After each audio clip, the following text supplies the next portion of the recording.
Moment très attendu de ce salon du Bourget, les démonstrations en vol et particulièrement la voltige aérienne. Le public nombreux a pu admirer la patrouille de France, mais également ces petits avions des Cap 10 basés à Saint-Cyr-l'École sur le terrain de l'Aéroclub. Ils appartiennent à l'AVA, l'amicale de voltige aérienne, qui a formé de nombreux pilotes. Le club possède plusieurs modèles monoplace ou biplace et comprend une centaine de membres. À sa tête, Régis Alajoanine, qui a créé le club il y a 37 ans. C'est une légende de l'aviation qui fabrique tous ces avions.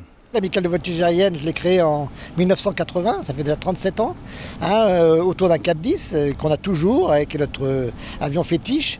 Et depuis, avec toute l'équipe de bénévoles que j'ai, on a fait tout plein de choses. On a permis au Cap de revoler après un accident, on a fait des modifications, on a fait évoluer les caps, et on a des avions qui sont champions du monde avec des champions et des championnes, comme Aude Le Mordant, qui est encore championne du monde, qui a été championne du monde au Texas avec notre Cap 332.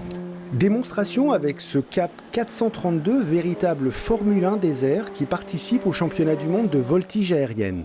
Le pilote atteint la vitesse de 405 km/h avec des accélérations de plus ou moins 9 G, soit 9 fois le poids de son corps. À son bord, Benoît Mériot, un pilote d'exception, ingénieur chez Dassault Aviation.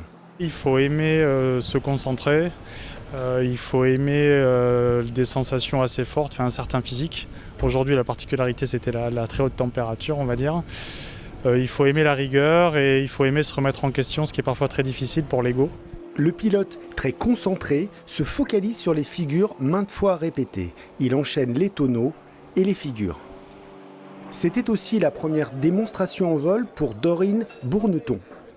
Régis Alajoanine a modifié un avion pour que cette jeune femme paraplégique à la suite d'un accident d'avion à l'âge de 16 ans puisse à nouveau évoluer seule dans les airs.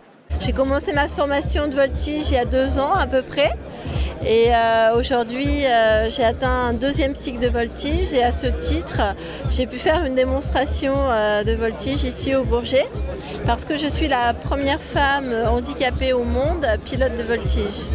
Grâce à ces modifications techniques, des commandes manuelles à la main, elle peut piloter le premier avion équipé pour une personne handicapée. Je suis super fière parce qu'après avoir eu un accident d'avion à l'âge de 16 ans, c'est une belle revanche.